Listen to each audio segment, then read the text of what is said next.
హన్మకొండలో high tension వాతావరణం కనిపిస్తోంది. BRS నేతలు ఆందోళనకు దిగారు. అదే సమయంలో కాంగ్రెస్ నేతలు కూడా ఆందోళనకు దిగారు. కాంగ్రెస్ బీఆర్ఎస్ నేతల ఆందోళనతో హన్మకొండలో హై టెన్షన్ వాతావరణం నెలకొంది. బీఆర్ఎస్ నేతలు సీఎం డౌన్ డౌన్ అంటూ రేవంత్ రెడ్డికి వ్యతిరేకంగా నినాదాలు చేస్తున్నారు. ఇటు కాంగ్రెస్ నేతలు కూడా అక్కడికి చేరుకొని బీఆర్ఎస్ నేతలకు వ్యతిరేకంగా నినాదాలు చేస్తూ ఆందోళన చేస్తూ ఉన్నారు. దీంతో అక్కడ ఉద్రిక్త వాతావరణం చోటు చేసుకుంది. ప్రభుత్వ మాజీ చీఫ్ విప్ వినయ్ భాస్కర్ ఆధ్వర్యంలో బీఆర్ఎస్ నేతలు ఈ ఆందోళనలో పాల్గొన్నారు. ఒక నాలా దగ్గరకు చేరుకున్నారు బీఆర్ఎస్ నేతలు. అదే తరహాలో నాలా వద్దకు కాంగ్రెస్ నేతలు చేరుకున్నారు. ఇరు వర్గాలు ఎదురెదురు పడడంతో ఒకరికొకరు వ్యతిరేక నినాదాలు చేస్తూ ఉండటంతో అక్కడ ఉద్రిక్త వాతావరణం చోటు చేసుకుంది.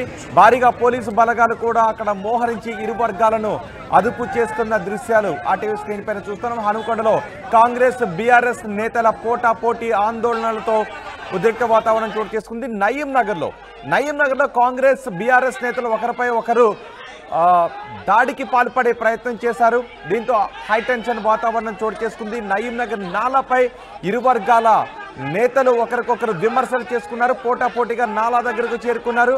ఒకసారి బీఆర్ఎస్ నేతలు ఏమంటున్నారో చూద్దాం.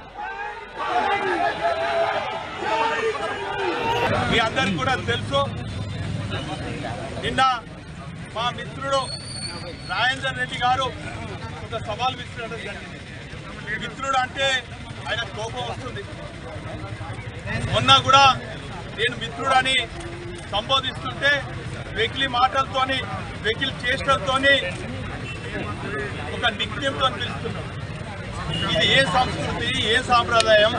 రాబోయే తరాలకు నువ్వు ఏం చెప్పబోతున్నావు నాయన రాజేంద్ర? మీడియా ద్వారా ఈ కాంగ్రెస్ శ్రేణులందరినీ కూడా నేను డిమాండ్ చేస్తున్నాను.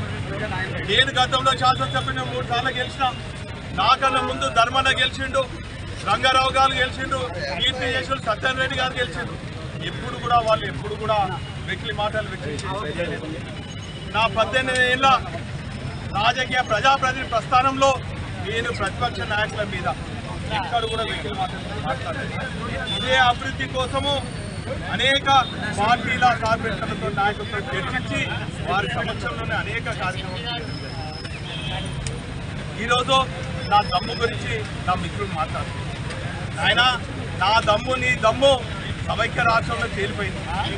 నా దమ్ము తెలంగాణ వాదుల తరఫున సమైక్యవాదులకు గుండెల్లో నిద్రపోయి నిండు అసెంబ్లీలోనే నల్ల జెండా ప్రదర్శించి ఆనాటి ఉద్యమ నేతలు చెలో అసెంబ్లీ కార్యక్రమం ఇస్తే నా తెలంగాణ విముక్తి కోసం, నా తెలంగాణ రాష్ట్ర సాధన కోసం పోలీసుల కళ్ళు కప్పి మరి నిండు అసెంబ్లీ నడుస్తుంటే కూడా నల్ల జెండాను ప్రదర్శించినటువంటి చరిత్ర అసెంబ్లీ పైన నాటినటువంటి ఆయన నీ చరిత్ర ఏంది మరొకసారి చెప్పాలా? ఇంకా ఫోటోలు ఉన్నాయి. ఆనాడు సమైక్యవాదులకు తొత్తుగా ఉన్నటువంటి నువ్వు తెలంగాణ వాదులు మానుకోట బిడ్డలు మైమగల రౌతులతోని నీపై దాడి చేస్తే రైల్వే క్యాబిన్లో ఒక దొంగలాగా దాక్కున్నావు, ఒక దోపిడిదారులాగా పిస్టల్ పెట్టి కాల్చినావు. ఆయన నా దగ్గర తుపాకులు లేవు. ప్రజలే నా బలం, ప్రజా సమస్యలే నా కార్యక్రమాలు, ప్రజా సమస్యల పరిష్కారమే నా జీవిత లక్ష్యం, ప్రజల ఆకాంక్ష మేరకే పనిచేయటం నా నిత్య జీవిత కార్యక్రమం. కానీ నాయన మీ గత ఏంది? నిన్న కాక మొన్న అడ్డిమార్గుడి దగ్గర గెలిచి 7-8 నెలలు కాలే ఇది నేనే చేసిన అంటావు, అది నేనే చేసిన అంటావు. ఎంత విచిత్రంగా ఉంది. చాలా ఆదేశం. నేను కూడా నీకు సమయం ఇద్దామనుకున్నా. 2 సంవత్సరం పాటు నీకు సమయం ఇచ్చి నీ అభివృద్ధి కార్యక్రమాలు ఏంది, నీ నిధులు తెచ్చుడు ఏంది అని చెప్పి నేను మా శ్రేణులందరూ కూడా ఎక్కడ విమర్శించొద్దు అనుకున్నాం, ఎక్కడ నిన్ను ప్రశ్నించొద్దు అనుకున్నాం. గడికి 2 నెలల కోసం నన్ను గెలుపుతున్నాం. నేను వాస్తవాలు ప్రజలకు చెప్పగలను. మొన్న కాళోజీ కళాక్షేత్రం గురించి గెలికినావు, దాని చరిత్ర ఏందో చెప్పిన. నిన్న ఇక్కడికి వచ్చినావు నాలా గురించి రైల్వే బ్రిడ్జ్ గురించి మాట్లాడుతున్నాను. మీకు ఈ చరిత్ర తెలుసా? 2020 ఆగస్టులో హన్మకొండలో హై టెన్షన్ వాతావరణం చోటు చేసుకుంది. బీఆర్ఎస్ కాంగ్రెస్ నేతలు పోటాపోటీ ర్యాలీలు తీయడంతో నయీం నగర్ నాలా దగ్గరికి ఇరు వర్గాలు చేరుకోవడంతో ఉద్రిక్త వాతావరణం చోటు చేసుకుంది. ఇరు వర్గాలను పోలీసులు చెదరగొట్టి వ్యాన్లలో అక్కడి నుంచి అరెస్ట్ చేసి తరలిస్తున్న దృశ్యాలు ఆర్టీవీ స్క్రీన్ పైన చూస్తున్నాం. పూర్తి సమాచారం అందించడానికి మా ప్రతినిధి వెంకటరత్నం కూడా అందుబాటులో ఉన్నారు. వెంకటరత్నం, ఏం జరుగుతుంది హన్మకొండలో? ఈ గొడవకు కారణం ఏంటి? ప్రస్తుతం అక్కడ పరిస్థితి ఏంటి? అయితే మొన్న వరదల కారణంగా వరంగల్లో కూడా కొంత ఇబ్బందికర పరిస్థితులు కూడా నెలకొన్నాయి. గత సంవత్సరము అంటే 2001, 2021, 2022లో కూడా భారీ వరదలతో వరంగల్ మొత్తం కొంత అతలకుతలమైనటువంటి పరిస్థితి. అయితే దానికి సంబంధించి కూడా ఈ నాలా ఇప్పుడు ఎప్పుడైతే మనం ఈ రోజు చూసామో, ఇది పెద్దమోరి అంటారు, నయీం నగర్ పెద్దమోరి అంటారు దీన్ని. ఈ పెద్దమోరి నాలా దీన్ని కబ్జాలు ఎక్కువైపోయాయి, బీఆర్ఎస్ హయాంలో ఉన్నాయి, దాన్ని ఎవరు పట్టించుకోకపోవడం వల్లనే ఎప్పుడు బాగా ఉండేటువంటి ఈ నయీం నగర్ నాలా ఎక్కువగా నీరు ఉప్పొంగడం వల్ల లోపల ఉన్నటువంటి కాలనీలు అలాగే హన్మకొండ ప్రాంతం అంతా మునిగిపోతుందన్నటువంటి ఒక ఆందోళన కూడా బీఆర్ఎస్ పార్టీ అధికారంలో ఉన్నప్పుడు నడుస్తూనే ఉంది. అయితే కాంగ్రెస్ పార్టీ కొత్తగా వచ్చిన తర్వాత కూడా ఈ నాలా మీద కొంత యుద్ధ ప్రాతిపదికన కూడా వెంటనే అనుమతులు తీసుకొచ్చి నాలాను విత్ ఇన్ షార్ట్ పీరియడ్ లో నిర్మించడం జరిగింది. అయితే దీనికి సంబంధించి కూడా నాలాను కాంగ్రెస్ పార్టీ వచ్చిన తర్వాత సంక్షేమ పథకాలు చేస్తున్నాము, మేము నగర అభివృద్ధికి కూడా కృషి చేస్తున్నాము, బీఆర్ఎస్ పార్టీలో ఎలాంటి అభివృద్ధి జరగలేదు, వాళ్ళు చెప్పుడు మాటలే తప్ప ఏం లేవన్నటువంటి ఒక ఆందోళన అంటే కాంగ్రెస్ పార్టీ నేతలు అలాగే కాంగ్రెస్ పార్టీ ఎమ్మెల్యే నాయని రాజేందర్ రెడ్డి చేశారు. ఎందుకంటే ముంపు వరద బాధితుల నుండి వరద బాధితులను నేను కాపాడాను నాలా చేయబట్టి అని చెప్పి తను చేసిన పనుల మీద మొన్న ప్రెస్ మీట్ పెట్టి చెప్పడం జరిగింది. అయితే దీని మీద వెంటనే కౌంటర్ ఇచ్చినటువంటి మాజీ ఎమ్మెల్యే నాయని దాస్యం వినయ్ భాస్కర్, బీఆర్ఎస్ పార్టీ ఎవరైతే ఉన్నారో ప్రభుత్వ మాజీ చీఫ్ విప్, తను దీన్ని తీవ్రంగా ఖండించారు. అంటే మేము అన్ని రెడీ చేసి పెడితే వీళ్ళు వచ్చి దీన్ని ప్రస్తుతానికి దాన్ని రెడీ చేసి మేము చెప్పుకుంటున్నాం చెప్పేది ఒకడు చేసేది ఒకడు అనుభవించేది ఒకడు అన్నటువంటి వీళ్ళు నినాదాలు తీసుకున్నారు. అయితే దీని మీద అక్కడే తేల్చుకుందాము, దీన్ని ప్రజల మధ్యకే వెళ్దాము అని చెప్పి నాల దగ్గరికే వెళ్దాము, ఎవరు దీన్ని చేపట్టారో తెలుసుకుందామని చెప్పి ఎమ్మెల్యే నాయని రాజేందర్ రెడ్డి చెప్పడంతో నిన్న అక్కడికి మొన్న సవాల్ విసిరిగానే నిన్న నయీం నగర్ నాలాకు చేరుకున్నారు కాంగ్రెస్ పార్టీ నేతలు కార్యకర్తలు అందరూ కలిసి. అక్కడికి వచ్చిన తర్వాత మీకు అసలు బీఆర్ఎస్ పార్టీ అక్రమాలకు పాల్పడింది, పార్టీ కార్యాలయం కూడా ఒక కబ్జాలకు గురైనటువంటి ప్రాంతాల్లోనే కట్టారు, పబ్లిక్ ప్రాపర్టీని ఆఫీసులో ఉపయోగించుకుంటున్నారనే ఒక ఆందోళనకు సంబంధించినటువంటి వ్యాఖ్యలు చేయడంతో దాన్ని దమ్ముంటే ఖచ్చితంగా ఇక్కడికి రావాల్సినటువంటి పరిస్థితి. కానీ ఎందుకు రాలేదు? ఒకవేళ మీరు నిజాయితీవంతులైతే ఆ సవాల్ను స్వీకరించాలి కదా అని చెప్పి నాయన్ రాజేందర్ రెడ్డి నిన్న అక్కడికి వచ్చి మళ్లీ సవాల్ విసిరారు. అయితే వెంటనే దీని సవాల్ను స్వీకరించినటువంటి బీఆర్ఎస్ బృందం అలాగే మాజీ ఎమ్మెల్యే దాస్యం వినయ్ భాస్కర్ అతని అనుచరగణం అంతా ఈ రోజు మేము ఖచ్చితంగా వస్తున్నాము, మీరు రండి, మీరు మేమే తెలుసుకుందామని చెప్పి అక్కడికి రాగానే వెంటనే అది నిన్న కూడా హెచ్చరికలు చేశారు. అంటే ఈ నేపథ్యంలో పోలీసులు కూడా దీనిపై అలర్ట్ కావాల్సింది. ఎందుకంటే ఒకరికొకరు పరస్పరం ఇంత తీవ్రంగా వ్యతిరేకించుకుంటున్నప్పుడు ఒకరు మాజీ ఎమ్మెల్యే ఉన్నారు, ఒకరు ఎమ్మెల్యేగా ఉన్నారు, అందులోనూ తెలంగాణ ఉద్యమం పట్ల తీవ్రమైనటువంటి ఒక క్రెడిబిలిటీ ఉన్నా అని చెప్పి వీళ్ళు చెప్పుకుంటున్నారు, మేము కూడా తెలంగాణ ఇచ్చినామని చెప్పి వీళ్ళు చెప్పుకుంటున్నారు. కానీ ఇద్దరి మధ్యలో పరస్పరంగా ఇంత దారుణం జరుగుతున్నప్పుడు కూడా పోలీసులు కూడా అలర్ట్ చేసి ఎవరిని రానియకుండా అడ్డుకోవడమా, లేకపోతే వారికి ఒక సామరస్యపూర్వకమైనటువంటి వాతావరణం కల్పించడమా, లేకపోతే ఆందోళనకారులను గుర్తించడమా, ఏదో ఒకటి ఖచ్చితంగా పోలీసులు కూడా చేయాల్సినటువంటి అవసరం ఉండే. కానీ ఇక్కడ వాళ్ళు అక్కడికి చేరుకునేసరికి ఈ కాంగ్రెస్ పార్టీ కార్యకర్తలు కూడా నిన్న చేసిన సవాల్కు ఈ రోజు బీఆర్ఎస్ కార్యకర్తలు నాయకులు వచ్చారు.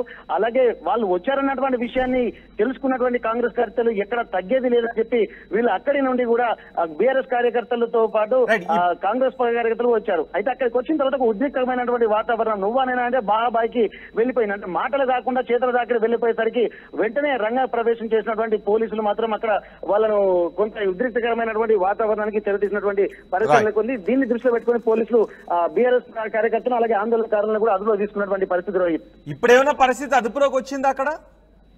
ప్రస్తుతం కొద్దిగా అదుపులోనే ఉంది. ఎందుకంటే కార్యకర్తలు ప్రతి సవాళ్ళు మాత్రమే విసురుకున్నారు, కానీ అక్కడ కొంత ఆందోళనకరమైనటువంటి వాతావరణం అయితే కనిపించింది. దీన్ని దృష్టిలో పెట్టుకుని ఇక్కడ పోలీసులు కూడా కొంత ముందు జాగ్రత్త చర్యలు కూడా తీసుకుంటే ఇంకా ఇటువంటి ఉద్రిక్త వాతావరణం అయితే కనిపించేది కాదు. కానీ ఇప్పుడు వాళ్ళు ఆలస్యం చేయడం వల్లనే కొంత ఇది జరిగిందన్నట్టు కూడా మనకు తెలుస్తుంది. కానీ ప్రస్తుతానికైతే గొడవ సద్దుమణిగింది. కాకపోతే ప్రతి సవాళ్ళు మాత్రం ఇట్లానే ఉన్నాయని చెప్పి మనం అనుకోవచ్చు. ఏదేమైనప్పటికీ కూడా కొంత ఈ ఉద్రిక్త వాతావరణం కొంత చల్లనట్టుగా మనం చెప్పుకోవచ్చు రోహిత్. రైట్. హన్మకొండలో హైటెన్షన్ వాతావరణం కనిపిస్తోంది. నయీం నగర్ నాలాపై కాంగ్రెస్ బీఆర్ఎస్ నేతలు ఒకరికొకరు విమర్శలు చేసుకున్నారు, ఒకరికొకరు కొట్టుకునే ప్రయత్నం కూడా చేశారు. ఒకసారి ఆ దృశ్యాలు కూడా మనం చూడొచ్చు. ఈ దృశ్యాలు కొంత డిస్టర్బింగ్ విజువల్స్, కానీ ఈ వార్తకు సంబంధించిన విషయాన్ని మీకు చెప్పాలనే ఉద్దేశంతోనే ప్రసారం చేస్తున్నాం. కాంగ్రెస్ బీఆర్ఎస్ నేతలు ఒకరికొకరు ముష్టిఘాతాలకు దిగే పరిస్థితి అక్కడ తలెత్తడంతో పోలీసులు రంగప్రవేశం చేసి ఇరు వర్గాలను కూడా చెదరగొట్టారు. కాంగ్రెస్ బీఆర్ఎస్ నేతలు బాహాబాహికి దిగిన దృశ్యాలవి. హన్మకొండలో ఒకరికొకరు పోటీగా నాలా దగ్గరకు చేరుకొని ప్రభుత్వంపై బీఆర్ఎస్ నేతలు విమర్శలు చేస్తుంటే బీఆర్ఎస్ పై కాంగ్రెస్ నేతలు విమర్శలు చేస్తూ ఉన్నారు. ప్రభుత్వ మాజీ చీఫ్ విప్ వినయ్ భాస్కర్ ఆధ్వర్యంలో బీఆర్ఎస్ నేతలు నాలా దగ్గరకు చేరుకొని నినాదాలు చేశారు. అదే తరహాలో కాంగ్రెస్ నేతలు కూడా సేమ్ నాలా దగ్గరకు చేరుకొని బీఆర్ఎస్ కు వ్యతిరేకంగా నినాదాలు చేశారు. ఒక్కసారిగా ఇరు వర్గాల నేతలు తలపడే పరిస్థితి అక్కడ తలెత్తడంతో తలపడుతూ ఉన్న సందర్భంలో పరిస్థితి చేయి దాటుతున్న సందర్భంలో పోలీసులు ఇరు వర్గాలను చెదరగొట్టి అక్కడ నుంచి వ్యాన్లలో తరలిస్తున్న దృశ్యాలు కూడా మనం చూస్తూ ఉన్నాం. జై తెలంగాణ, జై కాంగ్రెస్ నినాదాలతో నయీం నగర్ దద్దరిల్లింది. ఇటు పోలీసుల తీరుపై బీఆర్ఎస్ నేతలు మండిపడుతున్నారు. నాయని, రాజేంద్ర, వినయ్ భాస్కర్ ఇద్దరు కూడా విమర్శలు చేసుకున్నారు. ఇద్దరు ఏం మాట్లాడారో ఒకసారి చూద్దాం. కష్టపడి నువ్వు అదే బ్రిడ్జ్ మీద నిల్చొని హనుమకొండ మునిగిపోతే అందరికి 10,000 ఇస్తా అని చెప్పి దొంగ తిరిగా పారిపోయినోడి నువ్వు. అసలు నువ్వు రాజకీయవేత్త ఎట్లయితే నువ్వు దిల్బిల్ పాండే ఉంటాడు చూసినావు సినిమాలో, ఆ బ్రహ్మానందం తిరుగుతున్నాడు, ఆ దుకాణం నీది, నన్ను పట్టుకొని వాడు అనమాట. నీ సంస్కారం ఏంటిదయా? నీ సంస్కారం ఇదేనా? మీరు నా తల్లిదండ్రులు నీ గురువులు నేర్పిన పాద ఇదేనా?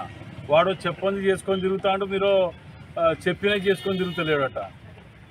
అదే కబ్జాలకు మారు పేరు మీ ఇళ్ళ పేరు, మీ ఇంటి పేర్లు.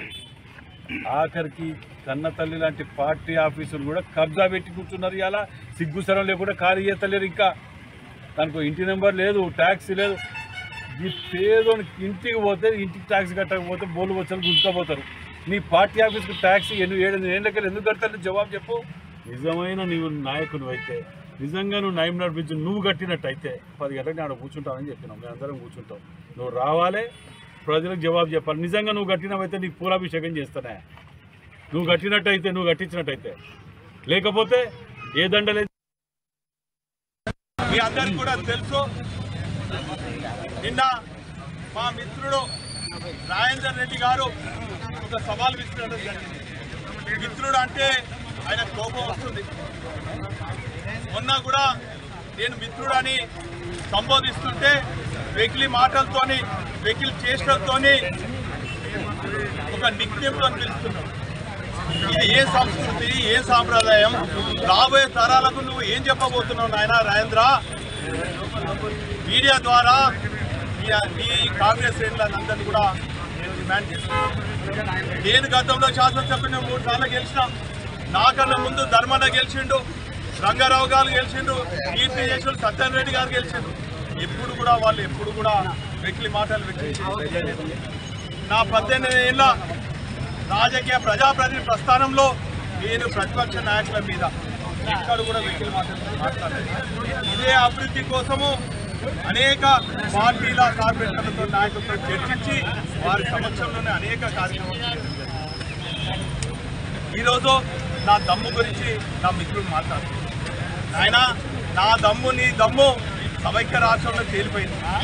నా దమ్ము తెలంగాణ వాదుల తరఫున సమైక్యవాదులకు గుండెల్లో నిద్రపోయి నిండు అసెంబ్లీలోనే నల్ల జెండా ప్రదర్శించి ఆనాటి ఉద్యమ నేతలు చెలో అసెంబ్లీ కార్యక్రమం ఇస్తే నా తెలంగాణ విముక్తి కోసం, నా తెలంగాణ రాష్ట్ర సాధన కోసం పోలీసుల కళ్ళు కప్పి మరి నిండు అసెంబ్లీ నడుస్తుంటే కూడా నల్ల జెండాలో ప్రదర్శించినటువంటి చరిత్ర అసెంబ్లీ పైన నాటినటువంటి ఆయన నీ చరిత్ర ఏంది మరొకసారి చెప్పాలా? ఇంకా ఫోటోలు ఉన్నాయి. ఆనాడు సమైక్యవాదులకు తొత్తుగా ఉన్నటువంటి నువ్వు తెలంగాణ వాదు మానుకోట బిడ్డలు మహిమగల రౌతులతోని నీపై దాడి చేస్తే రైల్వే క్యాబిన్లో ఒక దొంగలాగా దాక్కున్నావు, ఒక దోపిడిదారులాగా పిస్టల్ పెట్టి కాల్చినావు. ఆయన నా దగ్గర తుపాకులు లేవు. ప్రజలే నా బలం, ప్రజా సమస్యలే నా కార్యక్రమాలు, ప్రజా సమస్యల పరిష్కారమే నా జీవిత లక్ష్యం. ప్రజల ఆకాంక్ష మేరకే పనిచేయటం నా నిత్య జీవిత కార్యక్రమం. కానీ నాయనా ఈ గతేంది? నిన్నగాక మొన్న అడ్డిమార్గుడి దెబ్బలో గెలిచి 7-8 నెలలు కాలే ఇది నేనే చేసిన అంటావు, అది నేనే చేసిన అంటావు. ఎంత విచిత్రంగా ఉంది. చాలా ఆదేశం. నేను కూడా నీకు సమయం ఇద్దామనుకున్నా. 2 సంవత్సరాల పాటు నీకు సమయం ఇచ్చి